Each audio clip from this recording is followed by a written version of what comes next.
Hey guys, Bobby here from Wedding Film School, a channel dedicated to educating and inspiring wedding filmmakers. And in this video, I want to talk about this rig.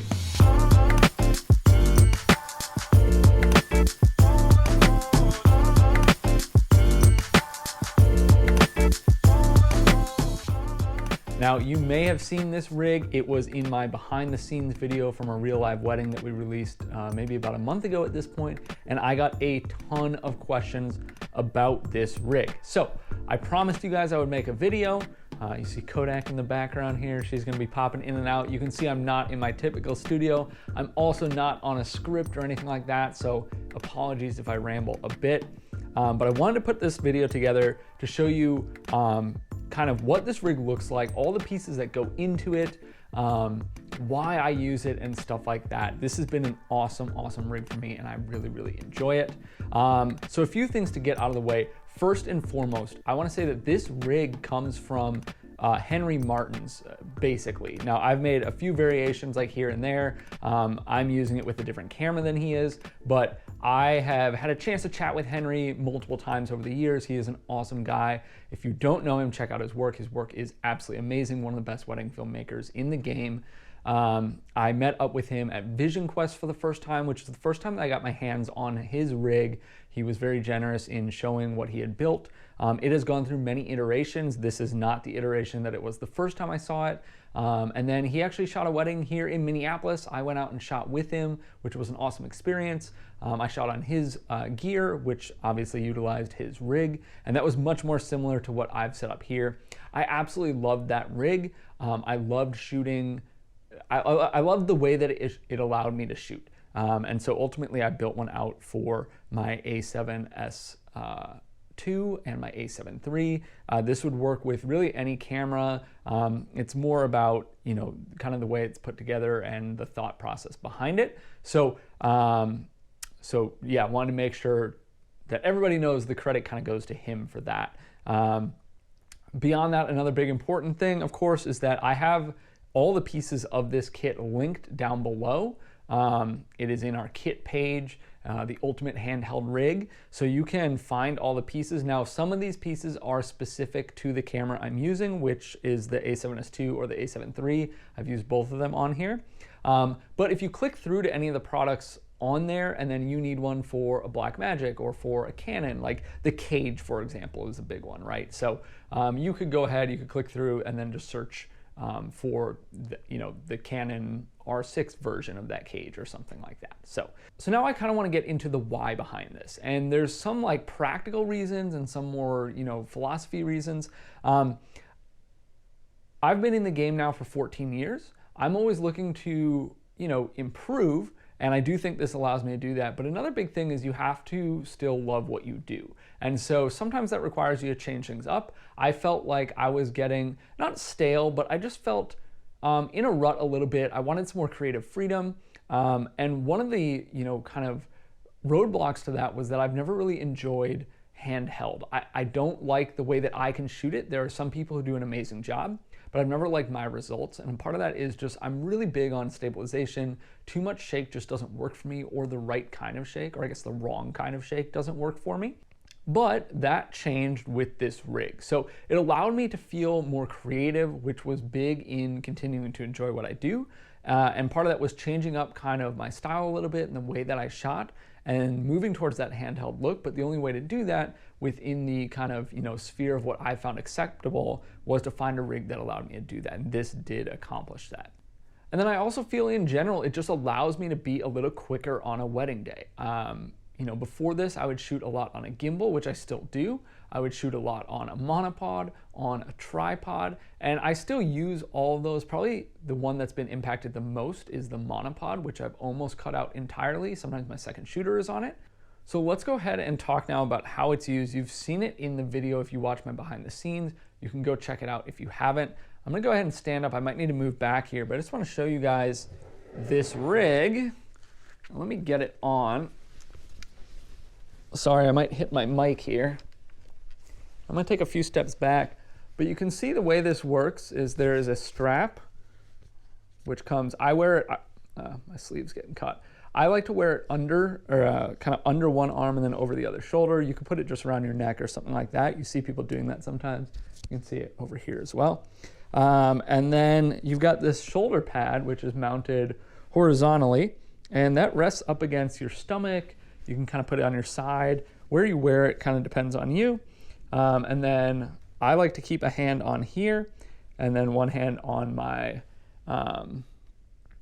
follow focus over here. And that's basically how I wear it. It gets me nice, steady shots that I find acceptable without a whole lot of shake, but with some motion, some handheld movement.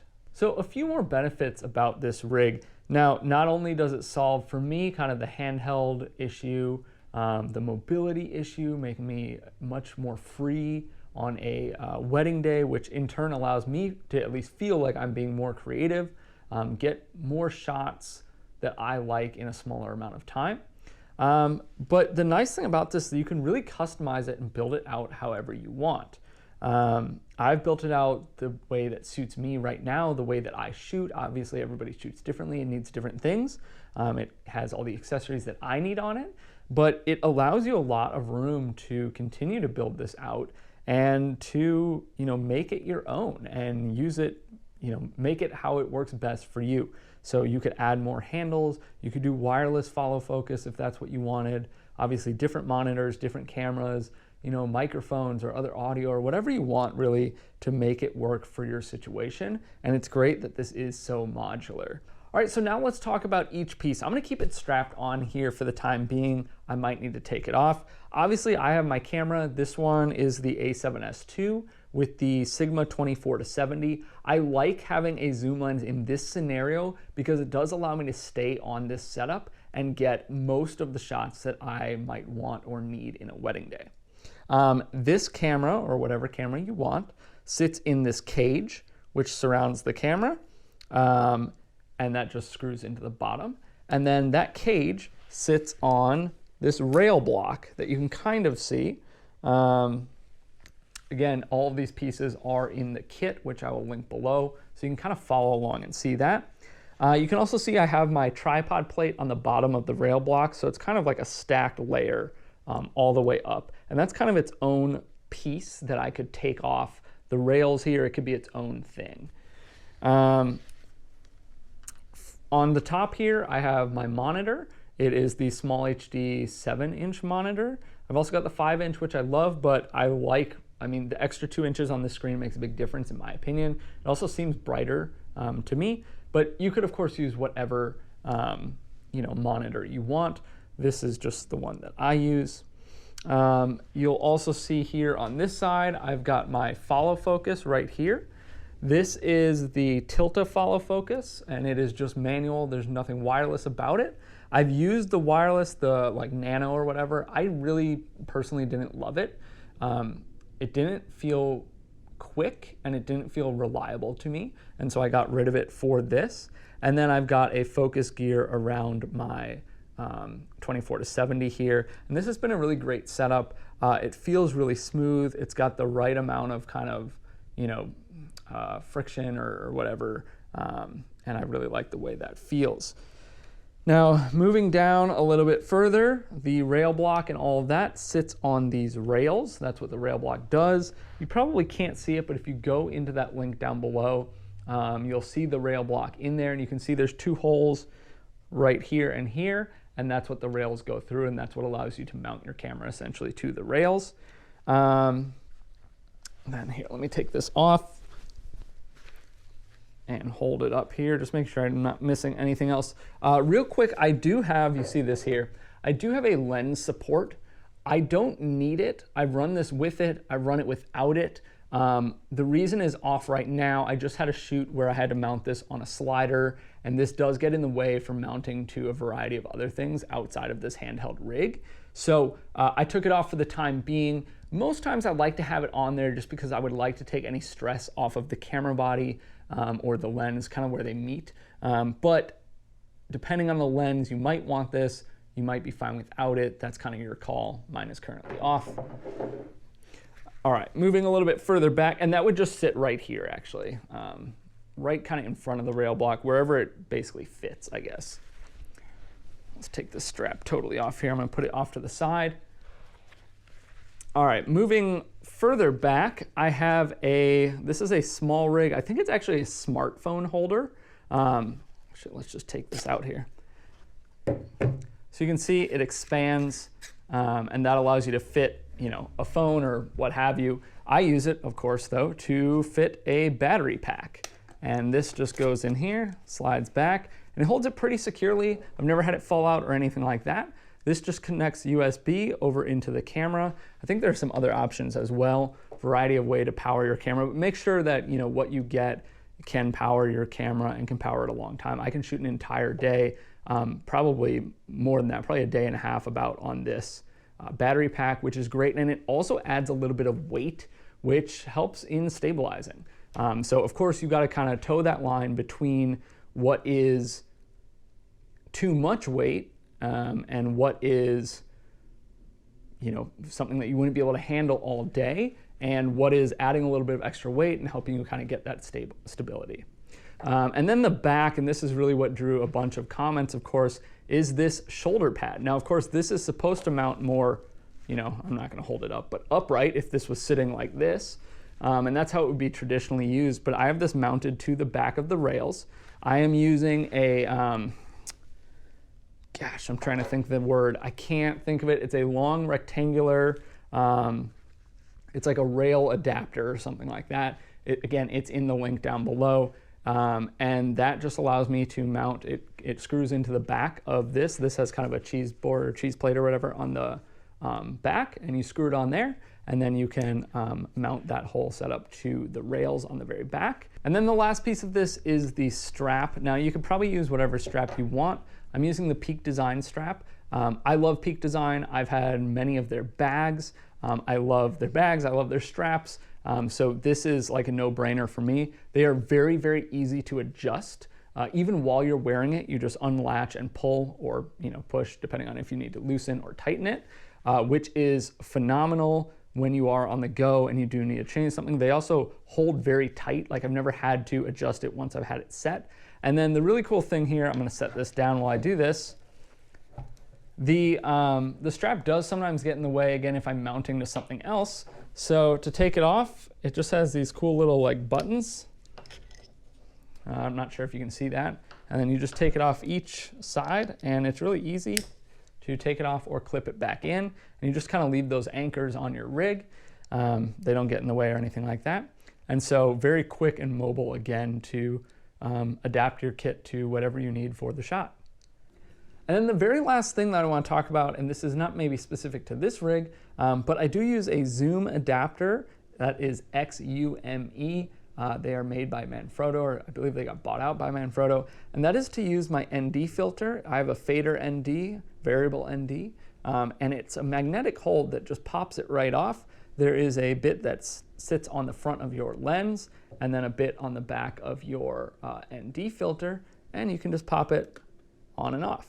And this works great. It allows me to switch my ND filter between different cameras, between different lenses, and most importantly, in changing settings like a wedding typically has, I can pop it on, I can pop it off in a second. I don't need to unscrew anything. I don't need to drop any filters in or anything like that. This has worked great for me. I really like it, and it works great on this rig. And one other question that I did get a lot from people privately and from comments on that behind the scenes video was about the weight of this rig. Now, it's not nothing. It certainly does have some amount of weight to it, but it is bearable, at least for me. It's something that I could carry most of the wedding day. Of course, if I'm taking a break or eating dinner or on the gimbal or something like that, I'm gonna set it down so it's not like I'm wearing it for 8 or 10 hours straight. But the majority of the day I've been on this and I haven't had any issues. The strap makes a big difference, taking some of that weight off of your arms, of course, so you don't need to worry about being like incredibly strong, biceps or forearms or whatever. Obviously they do bear some weight, especially when you're using it and shooting with it. But especially when you're not shooting with it, you aren't needing to hold it or anything like that. The weight is supported by the strap and then the way that the shoulder mount presses into your stomach. And so those kind of work in conjunction to take a lot of the weight off of your arms and really kind of off of your body in general. It just kind of sits there, which is great. So that is everything that I can think of about this rig as far as questions I've gotten. Again, the link is down below in the description. You can check out every single piece of this kit. This one, of course, built for the A7S II and the A7 III, but most of these pieces are what you would need no matter what camera you're using it for, and you can adapt the pieces like the cage, just get whatever cage you need for your camera. I really love this setup. This has absolutely changed the way that I have shot weddings. I have had a couple people go out and build something similar and gotten messages of people who have been like, this is a game changer. So definitely check it out, see if it is something that you want. Again, I've listed the benefits and why I use it, but everybody is different. If you have any questions, leave them down below in the comments.